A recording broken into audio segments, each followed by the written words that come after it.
नमस्कार, मैं हूं आपके साथ हर्षिता तोमर। आप देख रहे हैं आज का आईना। आइए रुख करते हैं आज की खबरों की ओर। जिला लोक संपर्क एवं कष्ट निवारण समिति यमुनानगर की बैठक में पहुंचे हरियाणा के खेल मंत्री संदीप सिंह ने कहा कि हरियाणा में जनवरी में 1100 खेल नर्सरी खोली जाएगी। इसके अलावा नई पॉलिसी के तहत 550 पद खिलाड़ियों के लिए बनाए गए हैं। इन पदों पर भर्ती होने वाले खिलाड़ियों को जब तक चाहेंगे खिलाड़ी अपने खेलों में भाग लेते रहेंगे। उन्होंने कहा कि प्रदेश में चल रहे अवैध खेल फेडरेशन व एसोसिएशन से खिलाड़ियों को दूरी बनाए रखनी चाहिए। यमुनानगर जिला सचिवालय में आयोजित जिला कष्ट निवारण समिति की बैठक की अध्यक्षता करते हुए खेल मंत्री संदीप सिंह के समक्ष एक युवती ने बताया कि उसका पथरी से ऑपरेशन के इलाज में एक डॉक्टर ने लापरवाही की है, लेकिन उसके खिलाफ कोई कार्यवाही नहीं हो रही है, जिस पर समिति के चेयरमैन खेल मंत्री संदीप सिंह ने सीएमओ को आदेश दिए कि इस मामले में एक कमेटी बिठाकर सख्त कार्यवाही की जाए। वहीं उन्होंने कहा कि सरकार और फेडरेशन मिलकर खिलाड़ियों की भलाई के लिए कार्य करें। उन्होंने खिलाड़ियों को भी हिदायत दी है कि वह उन फेडरेशन एवं एसोसिएशन द्वारा आयोजित खेल प्रतियोगिताओं में हिस्सा लें जो सरकार से मान्यता प्राप्त है। 11 मैटर थे हमारे यहाँ पर और कुछ फ्रेश सुने गए हैं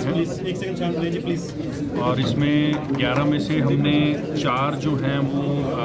अगली मीटिंग में करे हैं, उसको कार्रवाई करने के लिए बोला है और जिसमें से 7 के करीब हमने इसको उनका कंप्लीट हो चुकी थी कार्रवाई। तो उसमें से 3 तो सुनवाई के लिए नहीं आई क्योंकि उनको उनका हक मिल चुका था और 3 जो हैं वो हमने नए में से जो है अगले उसमें डाल दिए गए हैं। और इसमें सबसे मेन एक ये है कि डिपो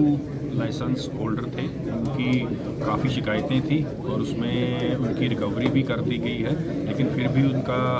रवैया काफ़ी ख़राब था और लोगों के प्रति वो काफ़ी गलत व्यवहार कर रहे थे और काम ढंग से नहीं कर रहे थे और सही से राशन नहीं दे रहे थे। उनका लाइसेंस कैंसिल के ऑर्डर थे। इसमें जी निजी डॉक्टर के खिलाफ भी कार्रवाई के निजी डॉक्टर के लिए हमने सीएमओ साहब को आदेश दे दिए हैं कि आप कमेटी बिठाकर उसके ऊपर स्ट्रिक्ट कार्रवाई करें, क्योंकि एक गुड़िया कह सकते हैं, बच्ची कह सकते हैं, उनके साथ उनके पथरी का इलाज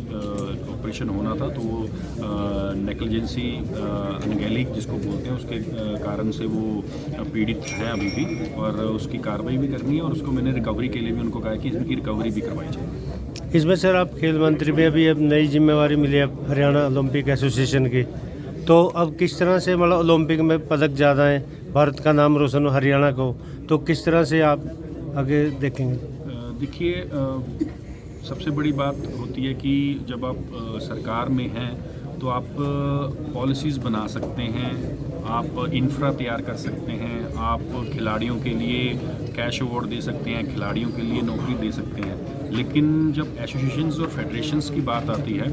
तो वो बच्चों के लिए टूर्नामेंट उन्होंने करवाने होते हैं, बच्चों के लिए सिलेक्शंस ट्रायल्स उन्होंने करवाने होते हैं। तो जब सरकार और एसोसिएशंस और फेडरेशंस मिलके काम करें तो बच्चों का भला ही होता है और कंपटीशन जितने ज़्यादा फेडरेशंस और एसोसिएशंस के द्वारा हों तो बच्चे और ज़्यादा परफॉर्म कर पाएंगे। तो मेरा मकसद यही था, मैं डे 1 से आपकी मीडिया के माध्यम से मैं यही मैसेज देता हूँ कि किसी भी स्टेट की गवर्नमेंट हो, किसी भी स्टेट की एसोसिएशंस हों,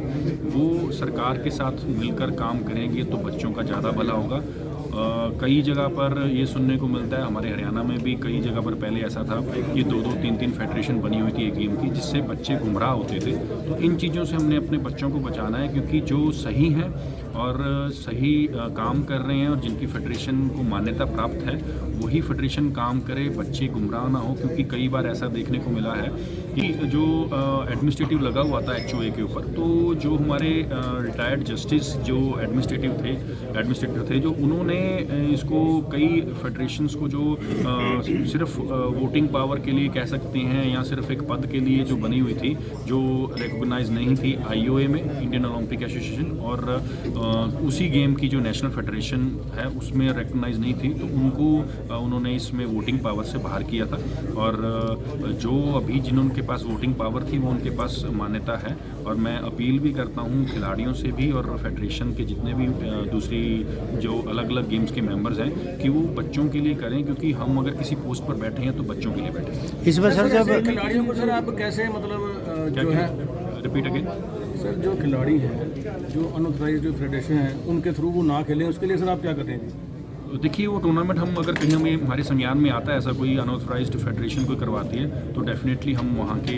जो टूर्नामेंट हो रहा होता है तो वहाँ पर हम जरूर मैसेज पहुँचाते हैं, उनको ट्राई करते हैं, उनसे बात करके संपर्क करके कि आप ये ना करें, इसमें बच्चों का भला नहीं है, क्योंकि अनऑथराइज्ड करेंगे तो बच्चे बाद में गुमराह होते हैं। वो सही करें, टूर्नामेंट करवाने आप इन्विटेशनल टूर्नामेंट करवाएं, लेकिन उसको इस नाम से मत करें जिससे कि बच्चे कहें कि हम स्टेट करवा रहे हैं, नेशनल करवा रहे हैं, जिससे बच्चे को इस बार सर बदलाव किया जा रहा है, जो 3% कोटा था उसको खत्म किया जा रहा है। देखिए हमने आउटस्टैंडिंग स्पोर्ट्स पर्सन पॉलिसी जो है वो बनाई है, जिसमें आप लगभग देख लीजिए 550 पोस्ट जो क्रिएट की थी वो बाकी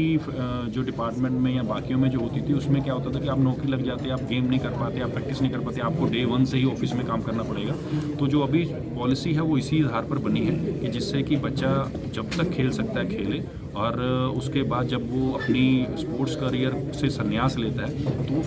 अपने डिपार्टमेंट में आकर अपने आने वाले जो जनरेशन जो बच्चे हैं उनके ऊपर दे, क्योंकि उनकी पीएचडी ही वो, उनकी मास्टरी ही वो अपनी गेम है, तो उसके ऊपर वो काम करें। इसमें सर जब देखिए ये बहुत जल्दी इसका हमने शुरुआत कर देनी है जिससे बच्चों को भी हो, क्योंकि पीछे आप भी जानते हैं कि कोविड के कारण काफ़ी कुछ चीज़ें जो बंद भी हुई हैं, स्कूल भी काफ़ी बंद रहे हैं। अब इसीलिए हम 1100 नर्सरी के लगभग खेल खोलेंगे, तो शुरुआत हम अभी जनवरी के लगभग हम शुरुआत कर देंगे इसकी, और इसमें अभी हमारी सिलेक्शंस जो मेंबर्स हैं जो इसको सिलेक्ट करते हैं वो सारे प्रक्रिया शुरू हो गई है। वो जैसे ही वो कंप्लीट हो जाएगी उसके बाद उसको हम फिल सर भाजपा लेकिन बीच में उसको बंद कर देते हैं, स्कूल को नहीं, वो कोविड के कारण हुआ है। बच्चे फिर अंदर में रह जाते हैं। कोविड के कारण हुई थी, अब ऐसा नहीं। सर जब भाजपा सरकार आई थी, सर एक लास्ट क्वेश्चन है। इस अंक में फिलहाल इतना ही। तमाम ताज़ा खबरों के लिए जुड़े रहिए हमारे साथ। मैं आपसे फिर मिलूंगी, तब तक के लिए नमस्कार।